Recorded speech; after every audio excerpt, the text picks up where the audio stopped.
フルカウンター Assault Mode Estarossa is coming to global in a few days now. I guess tomorrow if I upload this on actual Sunday or a Monday morning basically. But he's coming soon to global and this guy is absolutely crazy. I had the pleasure of using him thanks to Sora and this guy is so much fun. Like his damage is insane. Really, really good character. Makes demons viable now and he's only going to get better. We're going to go through today everything about this character, summons, gear, what this banner is about, what you should be doing and who you should be building up to. So boys, let's just jump in. If you guys are new and you do enjoy the content, do subscribe. We are doing Garangas content every single day. Big things coming. I've been saying that for a while now, but I'm close. If you know what I'm talking about, then you know what I'm talking about. But boys, let's just jump in. Alright, so on screen now are his skills. He's a pretty simple character. You attack 4 times, you apply a stat lower, and then when you apply a stat lower, you can either one-shot them or leave them with a stat lower to where they do absolutely 0 damage that one turn. This guy is an absolute tank with passive and just his damage as well. Honestly, this skill is overkill. Like a tier 1's kill if you apply that darkness 4 times. And tier 2 and tier 3, depending if it's at a disadvantage, it does so much damage. I mean, on screen now you can probably see it. I'm doing like 1 million damage with like a tier 3 against type disadvantage Rimuru, and he would have died with a tier 1. It's insane how much damage this guy does do. But this is the banner. So I'll go slowly so you can see the absolute state of this banner. It makes sense. The character needs demons, so they put every demon on the banner, but that's the problem. There ain't no good demons really. The only good characters right now are basically Chandler and the festivals, but even then we're kind of getting a lot of use out of Demon Hendrickson, who's not the greatest character. So what I will say is though, in 2 weeks time for global, but 9 days after he does recent global, we will get Almost Never Zeldris to be released on JP, and at that point, from what we've seen with the leaks so far, it's possible he will have 2 AoE skills, and if he does, then at that point he's going to be like the Arthur to Barn, and he's going to be a must summon. So if you do plan to summon for Estarossa, bear in mind you're probably going to need to spend another 600 diamonds at least on the actual Almost Never Zeldris banner, because he is probably gonna be a must-have. Because like I say, boys, we're using demons from years ago. Like Hendrickson released what, year 1? And Cusac's not really that great because you got 2 single target skills. Zeldris in the sub slot. Assault Medi's on the team, but like in the back and kind of support really. So like we need more demons. So what I would say is if you're planning to summon, make sure to save 600 damage if you possibly can. Or if you get him early, stop and save for Zeldris. It's gonna be a must summon for both of them. Now if you do plan to skip him, when can you get him? Now that's the bad part, because he is a Holy War, he won't return for a very long time.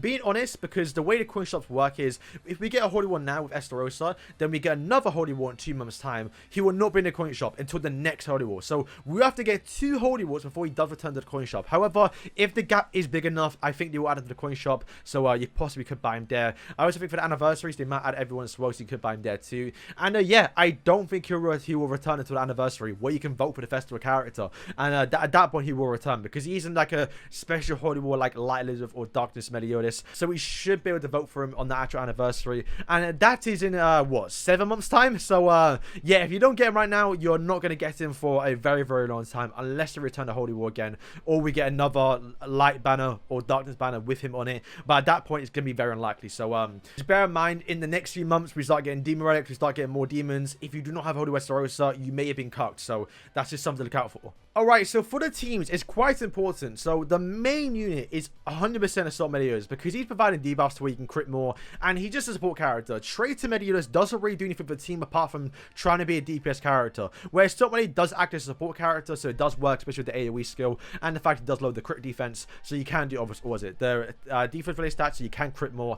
And in the next character, to be fair, it's only really between Hendrickson, because he has 2 AoE, so you can provide more darkness, Sigurd, because he does have AoE and also increase your attack as well. And other than that, Chandler can disable but has a counter to where the counter can provide obviously more darkness if they do attack into him, so it kind of acts like an AoE skill in a way, right? And then the sub slot, it's a guaranteed, it's going to be obviously Zeldris. However, we are getting Almost Never Zeldris literally in 9 days time when the actual banner does drop on global. So at that point, you can no longer obviously use Zeldris, and you're probably using Almost Never Zeldris in this slot right here. So for the 4th slot, it's not really that easy to use, because, well, who the hell do you bring, right? At that point, you're probably just rather use an actual support character, so you'll probably end up using like Alt Rush, for example. You'll probably end up using, you know, something like a Ragnarok Barn to obviously give you more crit attack rate stats, and maybe Death Piss if you have him, and just more support characters, because right now we do not really have a demon support in the backline that isn't a Zeldris. I think literally Zeldris is the only one that works a sub slot, where no other demon does. So the demon team isn't even fully complete, and we're going to be getting Demon Chandler sometime soon as well, which to be fair is looking like to be a front character.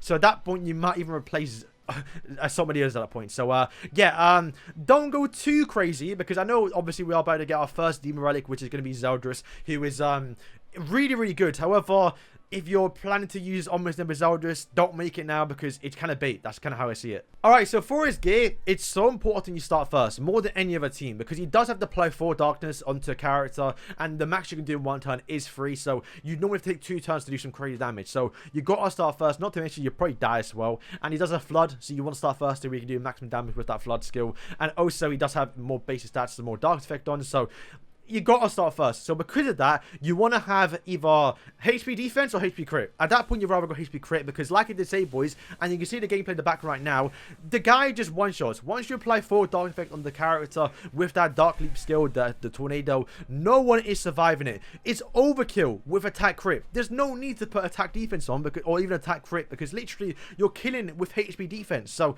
no matter what, for this character, go HP crit, which is, I know, is a bit weird to say, because normally you are attack characters, you typically want to bring them attack defense, unless they're obviously Barn or Elizabeth. And to be honest with you, like, you probably build your whole team of attack defense, because Mediolis, once again, not really being a DPS character, he's just there for support, so you don't really want him to die. So give him HP defense, and then Sigurd or Hendrickson, HP defense again. They're not really there to do damage, they're just there to make sure you do AoE skills. And then Zeldris, of course, in the sub slot, he's going to be HP defense, because you want to get that extra CC. So that is the gear. Literally just give your whole team HP defense or HP crit, because that's the only way you're really going to start first. Alright, so that's all for today, and you lot are now caught up about the character, what he does do, the banner, what to use, and what gear to put on him. This guy is an absolute menace. What I will say is, though, don't go too crazy on maxing out your demons. Give it some time, because we're about to get Zeldris, we're about to get Demon Chandler, and on this list right now, like I've been saying for the last few videos now, is the characters got leaked months ago now on the Regions beta server, and at this point, all of them are starting to come true now. So it's very possible, with Zeldris and Chandler coming out, we're going to see probably original Gofar, the wheelchair one, and also possibly Grey Road. So the demon time is coming. Don't go too crazy and max out too many demons. Don't waste your resources. Wait and see what works and what team people are using and what characters do come out and what relics come out to you, because as it is right now, you don't really want to use Galand or like Monspeed or even Glux in here, although people are using them for like a video, and they are working. They're not the most optimal combo, and if you do max them out and then boom, you get a new demon, you kind of waste some resources. So don't go too crazy, but you know, we could get some relics for the characters that might make Dairy or Glux, you know, top tier or something. You never know, boys. So thank you for watching. Estarossa is going to be a must for demons in the future, and it's going to be a must-have character. However, the way the game's going, we may not get that many good demons for a few months, and by then he might have returned, so you can get him later on. But it's a tricky situation to be in. So boys, thank you for watching, and yeah, peace.